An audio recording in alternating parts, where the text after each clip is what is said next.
All right. I think we will go ahead and get started. It is 12 or 10:03 Eastern. So we are going to go ahead and get started. Thanks so much for tuning in and hanging out with us today. I'm excited to share a presentation that I saw at WordCamp North Canton, and this was one by my good friend Kyle. And I just sat on the presentation. I was like, this is a great thing to talk about, and I really wanted to have him on the podcast, but so many of the things we're going to talk about are going to be visual. So I thought webinar is going to be the best place to do that, and so we can visualize and we can see what's going on via looking at a screen. And so that's why he is going to be presenting today. He will be taking over the reins here in just a second or so, and then I will go ahead and monitor the chat room. If you have any questions during the course of the presentation, just go ahead and ask them there in the chat room, the chat area, and then I'll be sure to either interrupt Kyle if need be, or we'll capture those at the end of the conversation, end of the presentation. And so we've got time for questions at the end, and I'm really excited just to let Kyle speak. And he gave me some great inspiration for just changing some things on my site, and I'm excited to make those changes and implement them eventually whenever I get around to it. But I think you're going to learn and really take something away to make your WordPress dashboard just that much better, that much more accessible, especially for your clients. So with that, Kyle, take it away. Thanks, Dustin. Really glad to be here, and appreciate you inviting me on the show. I'm really excited about this. Awesome. So as Dustin said, this is for the most part a presentation that I've done before at a recent WordCamp, and it's a topic that I'm very, very passionate about, and the rest of our team at the small marketing company that I work at is very passionate about as well. It's something we think is super important.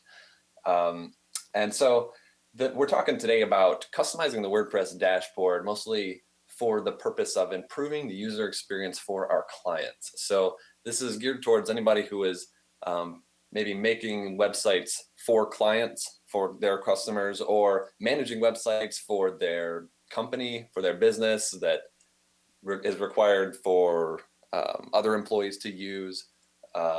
So anybody who is responsible for a WordPress site that other people are using. I'm going to say client a lot, but I use it in kind of a broad sense. So to get started, what I like to do before we get into the how and the what of the customization, I like to talk a little bit about the why first. And so I want to, what I like to do is help us get into the shoes of the client, someone who is new to WordPress, not familiar with the interface like we are, help sympathize a little bit with their situation, with how difficult using WordPress can be, how unintuitive it can be for them, for someone unfamiliar with the interface entirely. So to do that, I kind of like to use somewhat of an analogy by putting myself in a situation that makes me a little bit uncomfortable. And this is an example of something that I think is a good parallel. I am not a car guy, and so popping the hood of a car is putting me in a situation where I feel challenged, where I feel confused, and I do not know exactly where to go and what to do to accomplish any specific task. So if you were to tell me to do something under the hood of a car, I'm going to fumble around, and it is just as likely that I will do damage to the car as it will that I will fix any problem. And I will not enjoy the task. I will want to get in and get out because this looks like a confusing mess to me. This, I believe, is very similar to how clients feel when they first experience the WordPress dashboard that we turn over to them. They have very specific tasks that they would like to accomplish, and they want to get in and get out, and they want to take care of these tasks. And the interface in WordPress is challenging to them. And so this is just something that we need to be cognizant of as we hand sites over to them. They aren't looking forward to jumping into WordPress and playing around. They have something that they want to accomplish, and we need to provide a clear path to do so.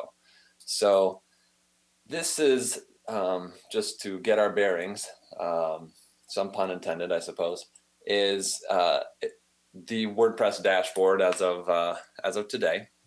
And so this is the interface that we're talking about. This is what we see when we log in. And it's something that I personally, and many of us tuning in today, I'm sure, are incredibly familiar with, to the point where I know where to go to accomplish virtually any task that could be requested without hesitation. I know every single link that exists on this page, what is on the other side of those links, what will happen if I click here or if I hover there. I know exactly what will occur. And if someone asks me how to accomplish a certain task, like my clients often do, and I have to email them, say, a bulleted list of step-by-step instructions, I can typically write out those instructions without even referring to the WordPress dashboard for reference. I can everything down to what links they need to click on, what steps they need to go through, even down to the capitalization of the calls to action, the links and the buttons. Is something that I just know from memory because I have used the WordPress dashboard so extensively over the years that I know it by heart. But the problem is that I tend to take this for granted. This is such a familiar and comfortable interface for me. I feel like when I'm in WordPress, I can be productive. I forget how much of a struggle it is for a new user. It's hard for all of us to kind of go back to when we were first getting started with WordPress and when we needed to make a change on our site, and we would click on just about every link here in the admin menu on the left to try and find out how to make the change we desire. So I think that if we kind of look at it, this dashboard, in just a little bit of a different way here, this helps to kind of bring to light that old familiar feeling of confusion. So what we're looking at here is something that I threw together just to help express exactly that feeling. I think I took car terminology and applied it to every call to action, every link throughout the dashboard, just to help feel like a client would. So when a client logs into a dashboard, they're going to see it more like this than the previous slide, because suddenly the goal, suddenly the path to their objective is unclear. We could click anywhere and we don't know exactly what will happen when we click on any link. And this is the feeling that a client has. They don't see familiar terminology. They don't see a very familiar layout. It's unclear what is important and what is not. So this is just for the purpose of helping us kind of put ourselves in the shoes of the client. And so we just need to be aware of these things. We need to be aware of the fact that WordPress is kind of like chopsticks, and that it's something that is very natural to some of us. For just like in other countries, eating with chopsticks is something totally natural. Whereas in other countries like ours, chopsticks are somewhat of a effective dieting method because they make eating so difficult. And WordPress is also kind of like taxes because it's so something that everyone needs. Everyone needs a website. Really, everyone needs a website these days, and everyone knows they need one. And it's something that is so complicated that typically it is so challenging, but everyone needs it, that most of the time you end up having to hire a professional to help you get through it anyways. And despite the fact that all of these things are true, I still am a huge WordPress fan. I love it, but we do need to accept and be aware of these facts that WordPress is challenging for the beginning user. And so I like to walk through kind of like this sort of example quiz just for the ultimate takeaway from this talk. I want us all to remember this one main point, and that is the question of responsibility. WordPress is difficult for a beginner user. It's difficult for the people paying us to make and be responsible for websites. And so we need to just understand who is responsible and just like let this sink in for us. So I think I want to raise this question. Generally, if we had like a live audience, we would raise hands and things like that. But we'll just talk through who would potentially be responsible for this and let this sink in. A would be the WordPress core team. Do we believe that the WordPress core team is responsible for making WordPress usable? Do we believe that the client is responsible for the usability of their site? Do we believe that it's Clippy, that fun little paperclip from old versions of Microsoft Word that would help you by telling you you're trying to write a letter? Or is it you? Well, of course, we should probably all agree that the responsibility lies with those making the website, and we need to accept this fact and know that it is our responsibility to provide those paying us with something usable. And so if we are providing them, if we are using a content management system that is difficult to use, our only options are either choose a different content management system, which I'm not advocating, or make it more usable. And so that's really the discussion that we're going to have today. Before we go too much more before we dive really into some examples, I want to talk just briefly on what the consequences really are of neglecting admin user experience, especially for our clients. So when I think about why this has become such an important topic to me, I think about how over the years, I've had many experiences with clients, and I know that their experience after they log in is a huge factor in determining what happens next. And what happens next for me in a good situation, when a client is happy and satisfied with the project that I handed over to them, I may get more work from the client, and I may get referrals from the client. And for Dustin, you would know as well as I that those of us in this business live and die by referrals and by repeat business. And so it doesn't matter how pretty a website can be or how functional it can be. A client's satisfaction of the project is going to be directly tied to how usable the website is that we give them.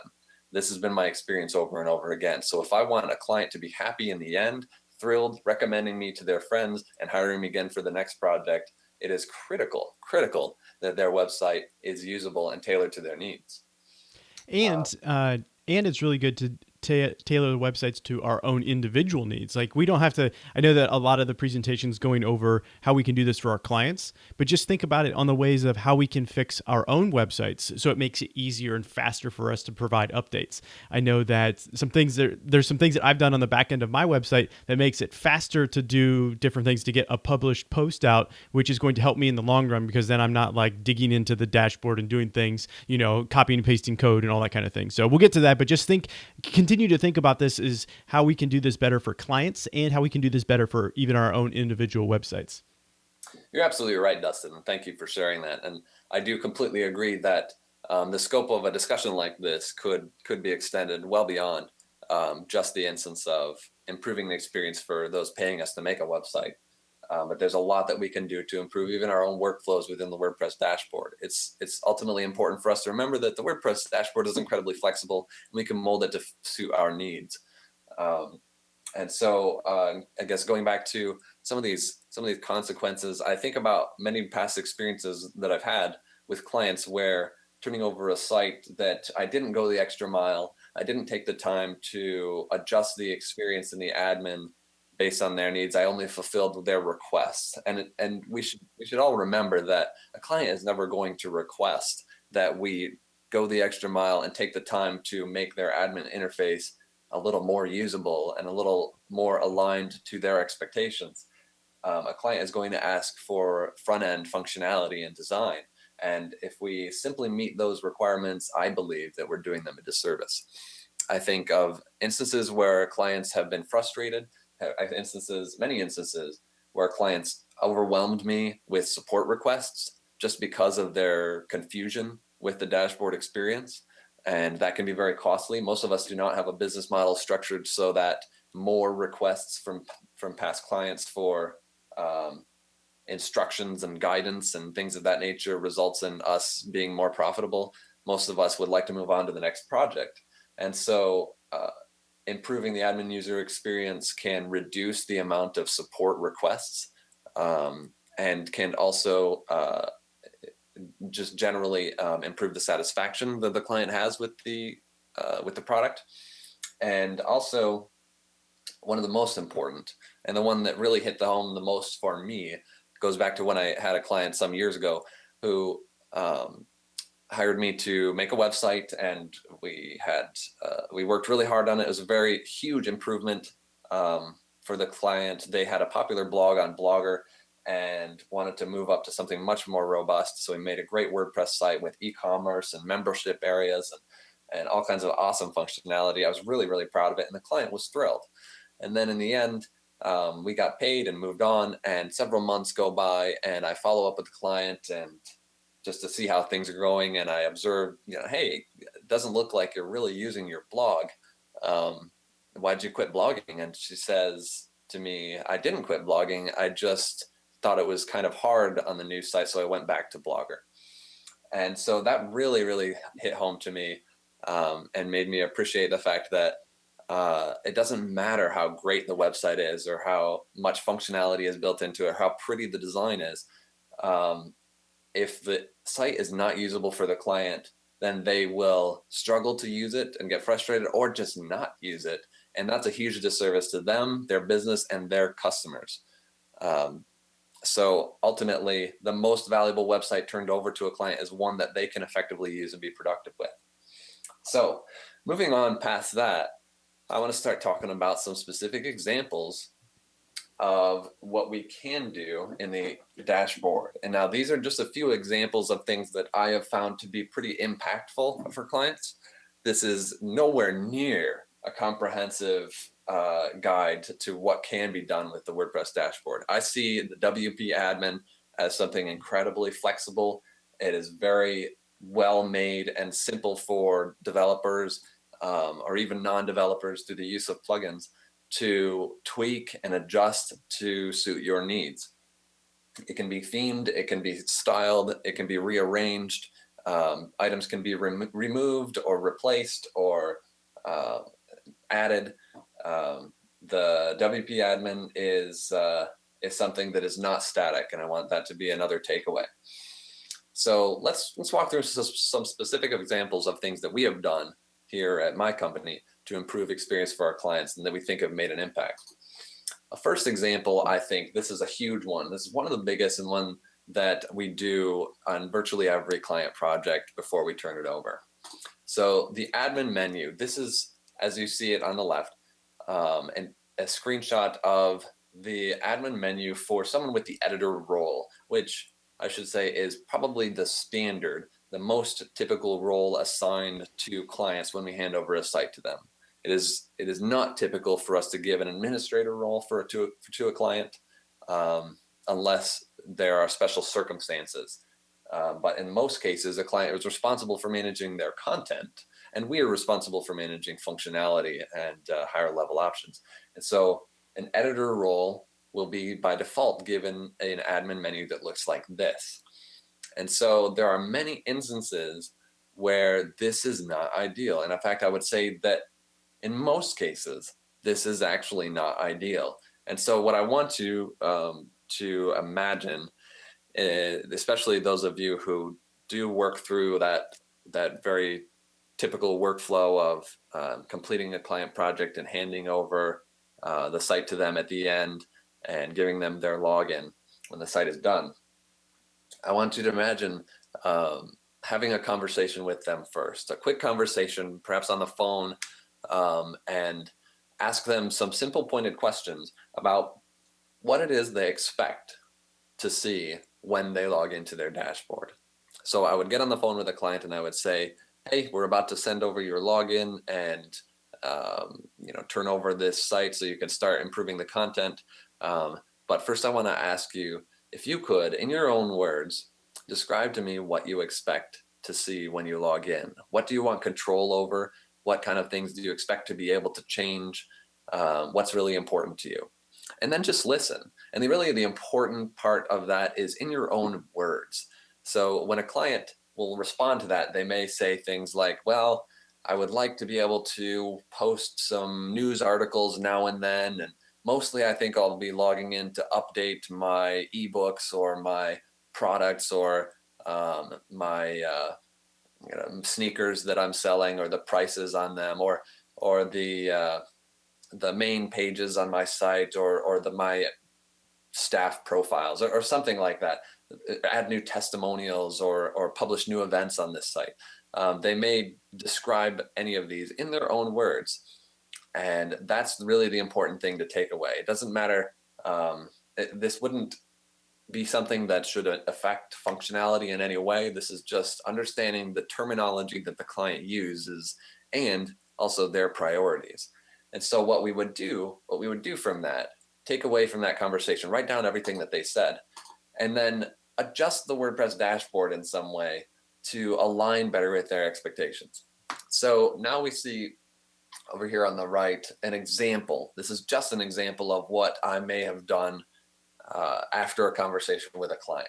This is something that maybe I had a client who said that they want to be able to adjust their main pages, periodically publish blog posts, upload images, manage products, view the form submissions for their forms, and be able to download backups of their site if they want to. This just could have been any old conversation with a client. And all I would do here in this case would be renaming some of the items on the left, adding a couple new ones, and rearranging the order. So very simple stuff. This is seriously a 5-minute task at the most, but has a huge impact on the experience that the client has. It doesn't change the functionality in any way. It just rearranges the order of the items, changes maybe their icon and the label of what's in the menu. But suddenly when the client logs in now, there will be a better match to what they expect. These are the words that they said, and they will see them in the menu right there. There's no confusion. They don't need to click on each of these items to figure out what they are. They should already know. So this is a very, very powerful change that we can do that is also one of the easiest to change. So, Kyle, there's a question in the chat room. It says, why are you asking this question so late in the workflow? Could you capture this at the beginning of the project? So that's a really good question. And I think that it's perfectly reasonable to do so. I guess my response would be, it isn't necessarily critical that it is done at the end of a project, but probably I would recommend it being done immediately prior to handing over a login to a client. So once all the functionality is in place, once you have your post types that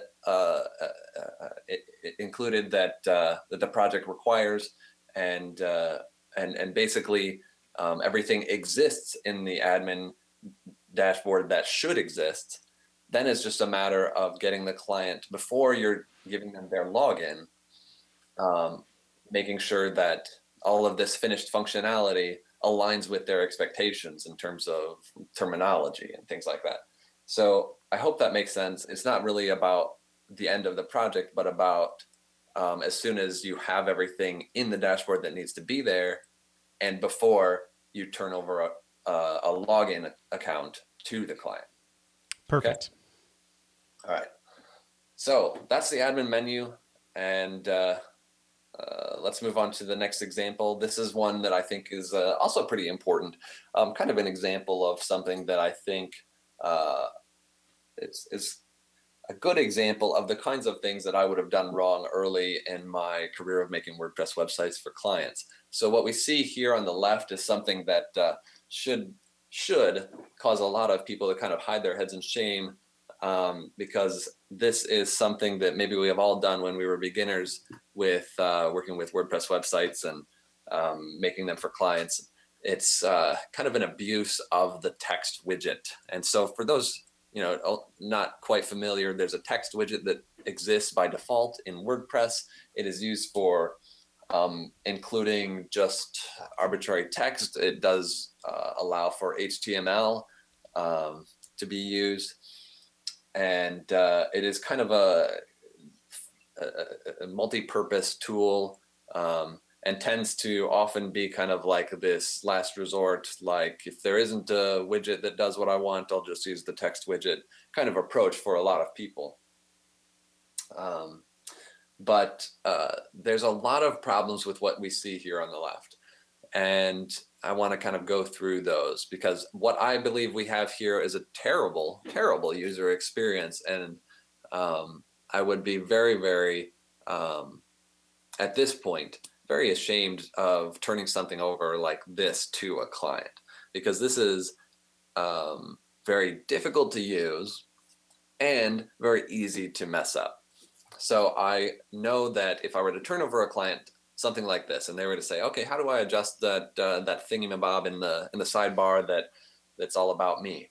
I would say, oh, you got to go over to widgets. You got to open up this one that says text, and they'll already be confused. And then they're going to see a bunch of gobbledygook that looks like code, and then they're going to be confused and frustrated because this doesn't look appealing to any client. This looks like a nightmare, and not something that they want to mess with. And so I know that I will have a client who is a little confused, a little frustrated with how difficult this is to use. And I know that additionally, it will be very easy for them to mess up. This is something that, despite the client's best intentions, they could very easily put a character in the wrong place, or in an attempt to add another picture or another link or another paragraph, throw off the markup of the HTML markup for this widget, which could result in the widget no longer appearing correctly, or potentially even breaking the whole page that the widget is displayed on. And that would be very easy for the client to make such a mistake, even though their intentions are great. So for those reasons, I think this is a bad experience. And the good news is I don't think we ever need to do something like this. I think we as professionals owe it to our clients to do something better than commit this crime against them. So what I want us to think about a little bit is what could potentially be a better experience than this.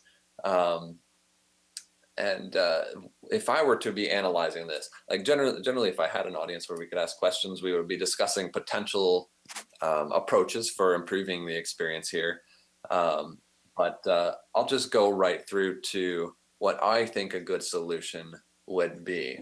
So this is, we are imagining that a client has requested that they have a widget in their sidebar that shows information about them, the author on the site, this person the site is about, with a picture of them, their bio, links to their social profiles, and things like that.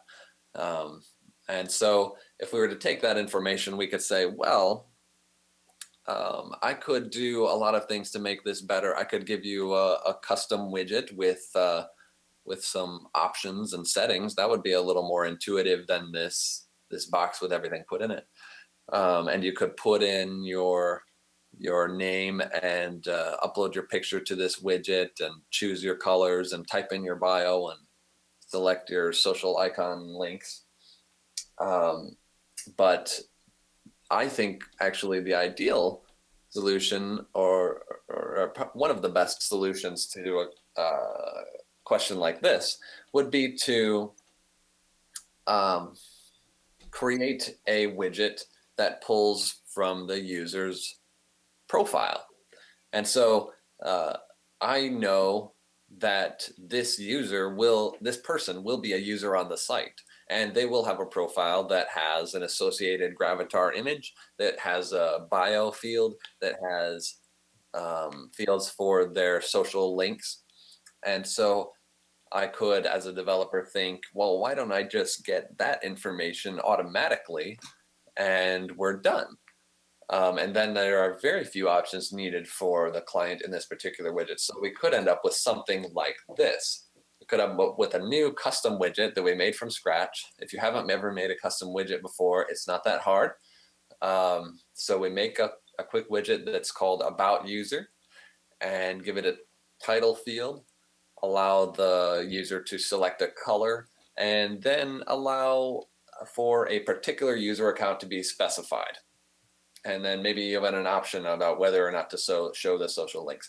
So suddenly, this is obviously not the only way that this problem could be solved, but it's an example of us thinking a little outside the box, trying to get more to the essence of what the client is trying to capture. So this would be by, what we've done here is made a widget that is far easier to use, not confusing, not frustrating. Anyone could figure this out, and almost no one could mess this up. It would be really, really hard for a client to break their site or even just this widget by selecting something wrong in the options now provided. So this is an example of just taking a request from a client and providing them with a good, logical, clear experience that'll allow them to get the job done quickly and no requests for you later because something's gone wrong. All right. Okay, let's move on to another example. Let's talk about the contextual help menu. This is something that I really, really love to talk about.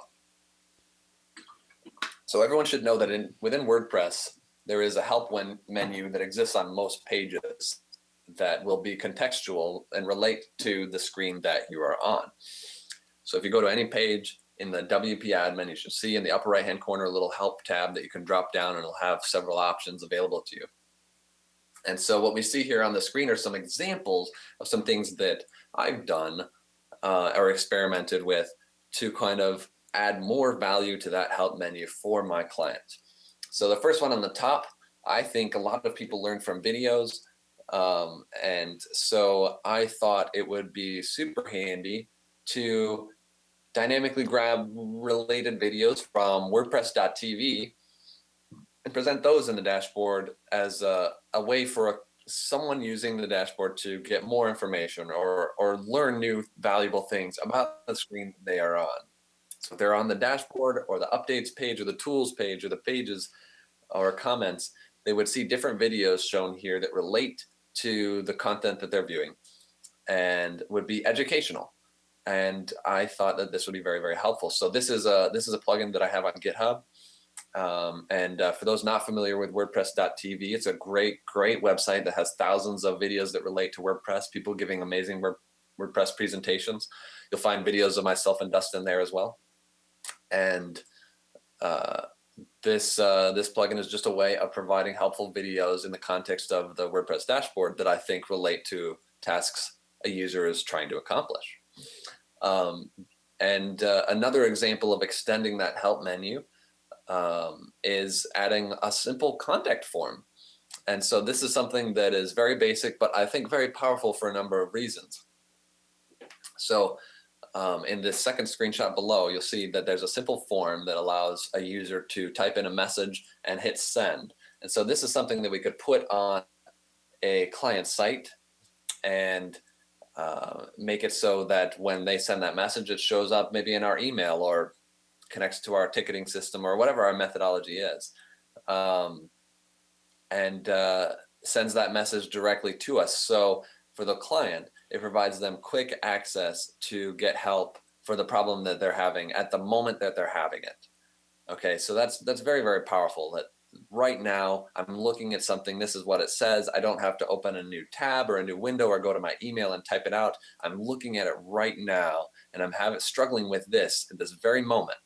And I can send you a message about it right now. I could even copy and paste the text of whatever message I'm seeing or something like that, or just describe it. And that's very powerful for the client because it's just quick. It feels like you're there, you're ready and waiting to help them, gives them some peace of mind, and also lets them request help more quickly.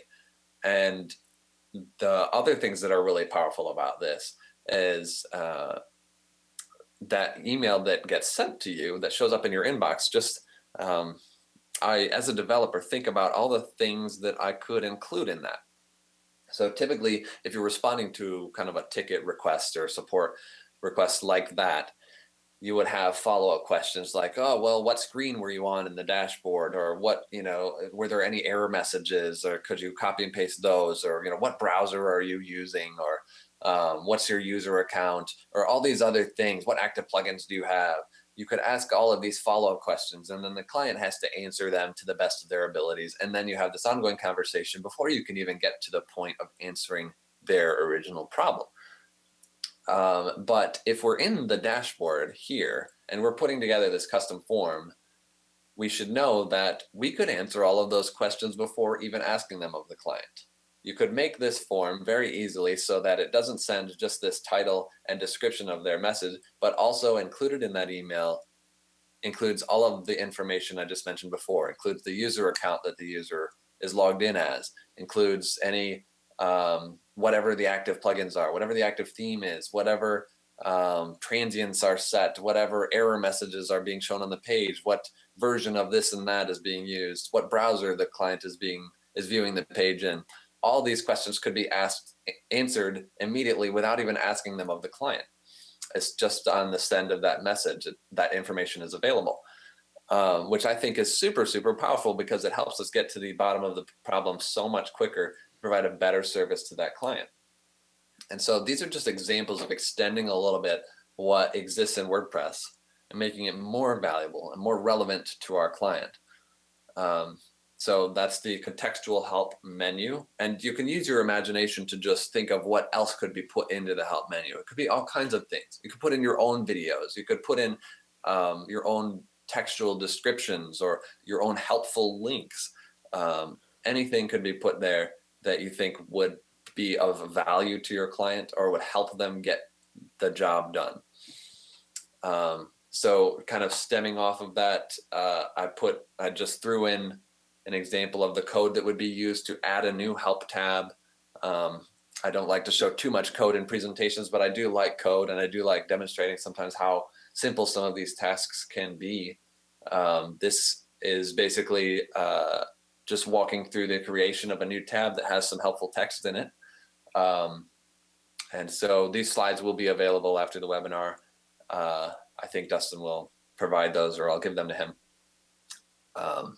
But this is an example just to show you how the WordPress admin is very flexible. And when I look at this, I think that's amazing. That's so easy. That's all you need to do is get the current screen object and use the add help method to pass it some information. Now you've got a new help tab up there that quick. I think that's amazingly easy. And it just demonstrates how flexible the WordPress admin is. All right. So another example, I think, of things that we have done to kind of help improve experiences for our clients is when it comes to shortcodes. So I'll put this up here. This is an example of a WordPress editor that has a lot of shortcode stuffed in it. This is something that maybe years ago I might have passed to a client and said, oh, if you want to edit this or that, you got to go to that page and just be careful not to mess up those things in square brackets. And if you want to adjust what post categories are shown in that list or change the color of that box or that button, all you got to do is kind of fiddle with that stuff that looks like code. And that it works okay. But this is a problem for a number of reasons. One, it is code and frustrating to the client. And two, it is easy to mess it up. There's been a lot of instances where we've had clients contacting us saying their site is broke, and we log in just to find out that despite their best intentions, they messed up a shortcode in some way, which caused it to render incorrectly or not render at all, and basically destroy the layout of a page. And so shortcodes have inherent usability flaws, I think. Just it's the nature of the beast. They are difficult to use for beginners. And it's something that a lot of people are working on a lot, and anyone who's experienced with WordPress is kind of in agreement on and aware of. So what we had decided is we would like to kind of pursue ways to improve this, ways to make them more usable. And an example of this is providing a live preview of the shortcodes, rendering them in line in the editor, as opposed to showing these square bracket statements that are both confusing and daunting to beginner users. So this isn't overly pretty or anything, but does show an example of what the editor might look like if some of these shortcodes were just rendered in line in the editor, as opposed to showing the shortcode syntax. So this is something that I believe provides a better, more logical and intuitive experience for their clients. The WordPress editor is supposed to be a WYSIWYG editor, which stands for what you see is what you get. But when shortcodes enter the picture, it's definitely not what you see is what you get. That's why I like the concept of rendering shortcodes inline. Then it better aligns with what the actual output of the page will be and doesn't necessitate constant previewing of the page to see how your changes are impacting the page layout. So I think that that's a very powerful move and makes a big difference for the usability of shortcodes and this kind of advanced content that can be put into an editor. So yeah, that's shortcodes. These are things that we've been pursuing in some plugins that we've been making, which we can talk about later if anyone wants to, and other people as well pursuing methods for making this mess on the left something usable and intuitive, more like what we see on the right. All right. Okay. So just a few wrap-up points that I had that I like to make. Things like removing everything that isn't needed, I think, is a very, very important first step. So when I want to hand over a client site, generally speaking, I work hard to remove as much as possible. That's generally like one of the first steps. If a client doesn't ever need to edit tags, get it out of there. If a client doesn't ever need to mess with widgets, get it out of there. If they don't need the screen options, get it out of there. If they never use the quick edit feature, get it out of there. All of these things only tend to clutter their interface. And if a client isn't using it, I don't want it there. And sometimes I will take this so much to the extreme that often I remove features, functionality, and even capabilities from a client's account that I am pretty sure there's a good chance they might want, but I wait for them to ask for it, just to make sure that there is nothing in that interface that they don't need that could potentially be a source of confusion or could result in slowing down their workflow because it's more for them to look at, to take in, to try and play around with. I think it's just important that we provide them as a minimalistic an interface as possible so that they can get their jobs done. And it's very easy to add things back as we need to and as the client decides they need it, but it is well worth the time saved when you simplify their workflow. And another thing that I think is very, very important is reusing as much as possible. And so this is kind of a broad topic, but I generally think that it's very important if we're ever making custom options or custom anything in the dashboard that we're reusing the same visuals so that all the interfaces look very, very familiar, so that a form on one page looks like a form on the other, or an edit, this kind of post resembles editing another kind of post. I love to reuse the same interfaces that WordPress has built in. Generally more of a developer level discussion where there is talk of, should I make like my own custom settings page for my theme or for my plugin, or should I kind of borrow design elements from WordPress so that it looks and feels more native to the WordPress dashboard, I think is an important discussion. I think including documentation is a very wise and powerful move that can help clients quite a lot. There's a lot of ways to do this. In a lot of cases for our projects, we sometimes may use GitHub for the code bases we work on for clients and use a wiki page there. For our documentation, that's just an example. And in that case, we would be linking to it within the dashboard. We may provide an admin menu link or a link in the contextual help menu or a link in the toolbar or a contextual link on a settings page that we've had to create for them that takes them to the documentation. Something like that, just to put the helpful information where in front of them, where and when they need it. So, and stemming off of that, providing clear links to support, I think is very, very important. The client shouldn't question how and when and where they can get in touch with you when they need your help or when they need someone's help. I think it's important that the dashboard contain information about that. And that is something that we need to include. It could be a link in the admin menu, the toolbar, the contextual help menu, or somewhere else on the page that just says, hey, you're having trouble, click here.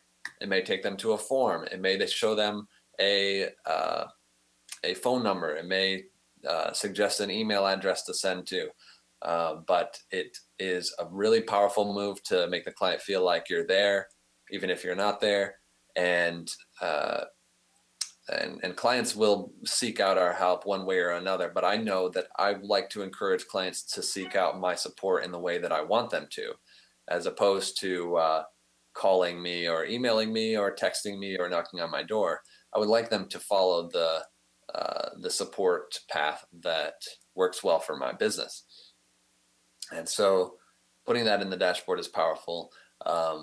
Making everything dynamic is really, really cool. I love the thought of, just like we talked about in the widget example where we said, let's use the information from your user profile instead of typing in your bio again here, or typing in the HTML for your image. Let's just use your gravatar. All right. And then last and not least, there is never an instance where a client should see code. I think if a client sees code, we failed. Whether it's HTML or CSS or JavaScript or shortcodes even, I think we have not done our part in providing them a great experience if there is some way that they can see code. They should see whatever options are absolutely required for them to be productive and nothing else. No code ever. That will never result in a good experience for a client. And that is really that is what we've got. This is kind of how I think anybody could get in touch with me if they wanted to. Dustin, do we have any questions or anything else that you'd like to discuss? There is nothing right yet, but if you have any questions, feel free to ask them in the channel. I've been kind of keeping an eye on it as we went through. My question, I do have one for you, is there a plugin that we could install to just kind of rename some of those areas very quickly, or kind of move out some of those links if we don't want to take the time to actually code them or put them in our own custom function? Sure. Yeah, absolutely. There's a lot of great options out there for this. I think for starters, the code to do something like that is not overly complex, but there are awesome tools that make it super easy. One that myself and another developer have worked to make really easy is a tool called Client Dash.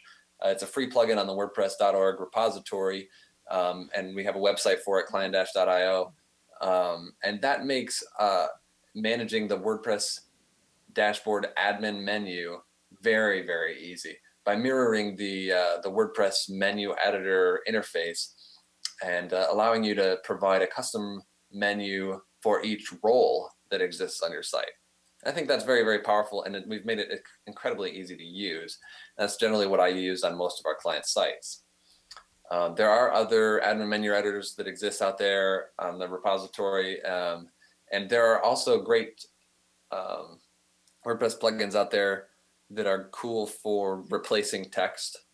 I think there's one called Say What that allows you to identify strings that exist in WordPress that you'd like to replace with some other kind of text. That can be very useful. Sometimes if you want to have more granular control about what exists on maybe the edit post screen, and I've done this before where it says enter your title here for the title field, and maybe I wanted it to say enter your product name here or something like that. That's just a little more clear to help the client understand it better. There are cool text replace plugins that are good for that as well. I don't know. Did that answer your question, Dustin? Yeah, definitely. It's just, I think the whole thing is just even those little tiny things that you can do to make it easier. Even like the post, like maybe people don't know that post equals a blog post. Like if you can, if you can somehow illuminate that just a little bit, so it's a little bit more clear, I think that's just going to help in the long run. And a lot of the conversation that's been going on in the chat room is is good. Like we want to try to make it so the clients, once we've handed the site off to them, they can do everything they need without coming back to us. Because as developers, like we're not necessarily getting paid for every email that you answer to help somebody figure out, okay, this is how you add a new post, or here's how to add a category, or whatever it is. Like I think that's very helpful. And I love the thought that you had, and when you said that you remove everything that you don't think they're going to need. And I really like that. And how do you go about this is just kind of a funny question, but say you remove like all the functionality that they can't add categories because they're never going to use categories, and then what happens when you say, oh well, now go to your page and look at the categories? Do you just tell them that you had turned it off and then you turn it back on, or do you just say, oh, try refreshing, and it just magically appears?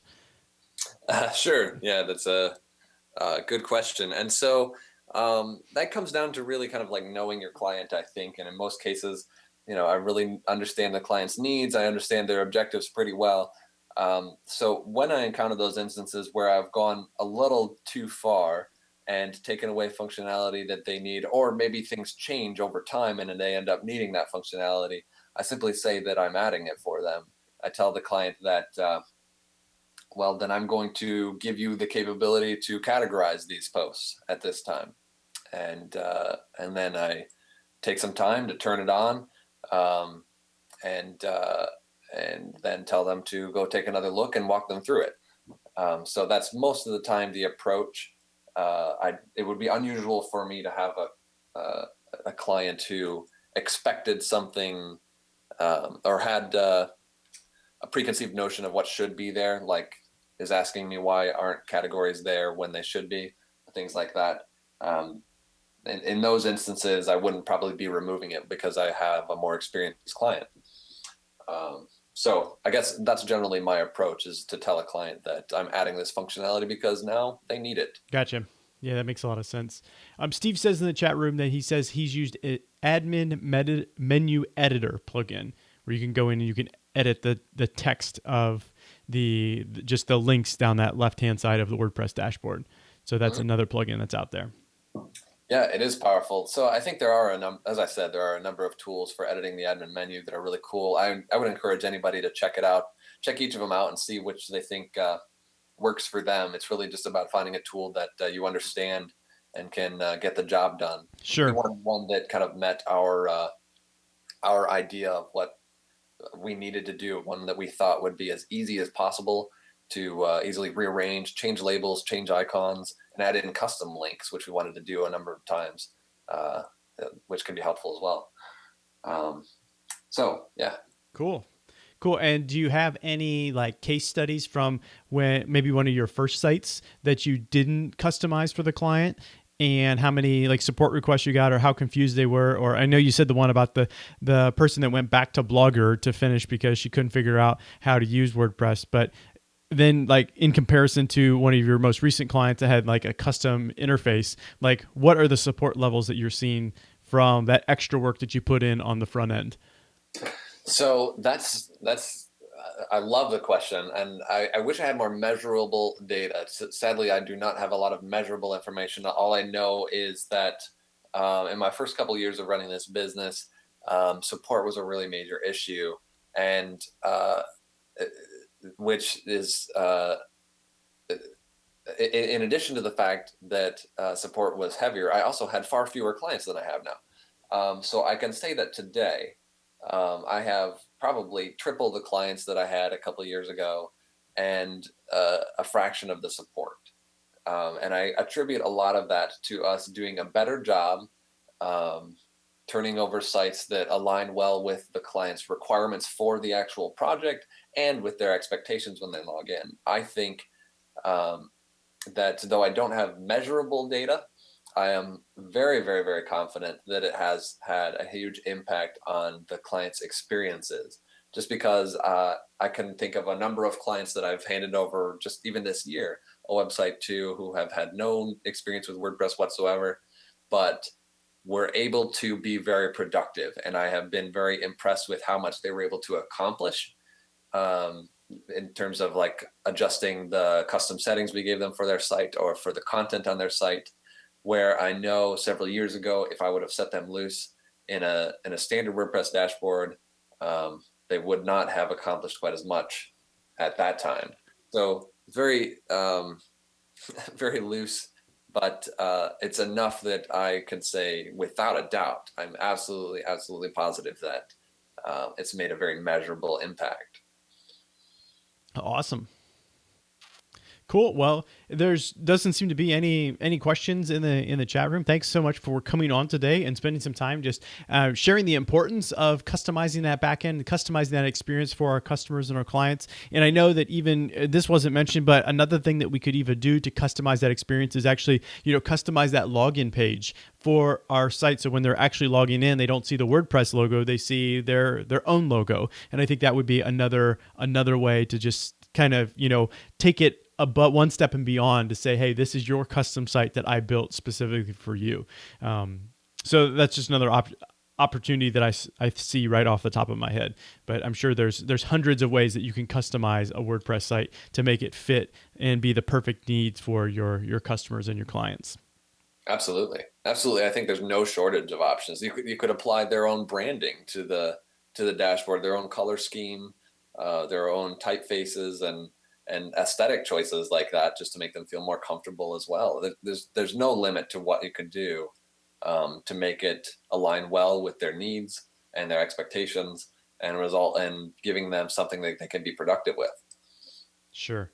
Well, Kyle, thanks so much for tuning in. And if anybody wants to get in touch with you, right there on the screen is all the places Kyle is online. He's on Twitter and obviously WordPress, Google+, and then all of his websites are listed there as well. So thanks so much for coming today. And there'll be a replay that will go out here that you'll get all of the links, and you can watch the replay again, and you can see the video and all the slides and that sort of thing just real shortly. And thanks for coming, and we'll be back with another live webinar next month in July. And until then, have fun enjoying WordPress and customizing it to make it better for you and your clients. That's all I've got. Take care. Bye.